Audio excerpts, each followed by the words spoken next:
ஜெய் பாலா பாலா கடாட்சம் நண்பர் அனைவருக்கும் இனிய வணக்கங்கள். திருவாசகம் பருக எல்லோரும் சிவனுடைய பாதம் தொட்டு இதை ஆரம்பிப்போம்.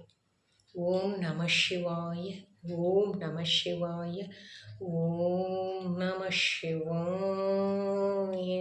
ஜெய் பாலா. திருவாசகம் என்றாலே நமக்கு நினைவில் வருவது மாணிக்க வாசகர். அவர் ஒரு சிறந்த சிவபக்தர்.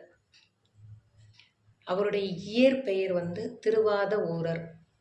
மாணிக்கவாசகரோட தந்தை சம்புபாத சரித்தர், அம்மா சிவஞானவதி. இவர் மதுரையில் ஒரு அந்தன குலத்தில் பிறந்தவர். இவர் அரிமர்த்தன பாண்டியனுடைய அரசவையில் அமைச்சராக பணிபுரிந்தவர். சிறந்த சிவபக்தர். சிறந்த குருவை தேடி அவர் வெகு நாட்களாக அலைந்து கொண்டிருந்ததாக வரலாறுகள் கூறுகின்றன. அவர் குதிரை வாங்க மன்னனால் அனுப்பப்பட்டு, அப்பொழுது சிவனால் அவர் ஈர்க்கப்பட்டு, அதன் மூலம் நமக்கு இந்த திருவாசக தேனை நமக்கு தந்ததாக எல்லோருக்கும் தெரியும். இனி திருவாசகத்தில் முதலில் சொல்லப்படும் தொல்லை இரும்பிறவியோட விளக்கத்தை நாம் பார்ப்போம். இது நேரிசை வெண்ப வகையை சேர்ந்தது. தொல்லை இரும்பிறவி சூழும் தலை நீக்கி, தொல்லை இரும்பிறவி சூழும் தலை நீக்கி அப்படின்னா பிறவியிலே பெருந்துன்பம்.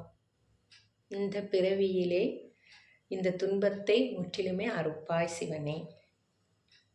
எல்லை மறுவா நெறி அளிக்கும் பாதவோரியம் கோன் திருவாசகம் என்னும் தேன். பிறவியை அறுத்து உன்னை ருசிக்கும் தேனை தருவாயாக என்று திருமாணிக்க வாசகர் நமக்கு இதன் மூலம் அழகாக அற்புதமாக விளக்குகிறார். மீண்டும் ஒரு முறை இந்த விளக்கத்தை பார்ப்போம். தொல்லை இரும்பிறவி சூழும் தலை நீக்கி, அல்லல் அறுத்து ஆனந்தம் ஆக்கியதே. எல்லை மறுவா நெறி அளிக்கும் பாதவூர் எம்கோன் திருவாசகம் என்னும் தேன். பிறவியே பெரும் துன்பம். இந்த பிறவியை முற்றிலும் அறுப்பாய். எல்லை இல்லாமல் இருக்கும் எம்பெருமானே, பிறவியை அறுத்து உன்னை ருசிக்கும் தேனே தருவாயாக.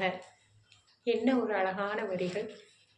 மீண்டும் 4 வரிகளாக நாளை முதல் பார்க்க இருக்கிறோம். எல்லோரும் இதை பயன்படுத்தி கொள்ளுமாறு அன்புடன் கேட்டுக்கொள்கிறேன். நன்றி, வணக்கம். மீண்டும் பஞ்சாட்சரம் 3 முறை ஜெபிப்போம். ஓம் நம சிவாய, ஓம் நம சிவாய, ஓம் நம சிவாய.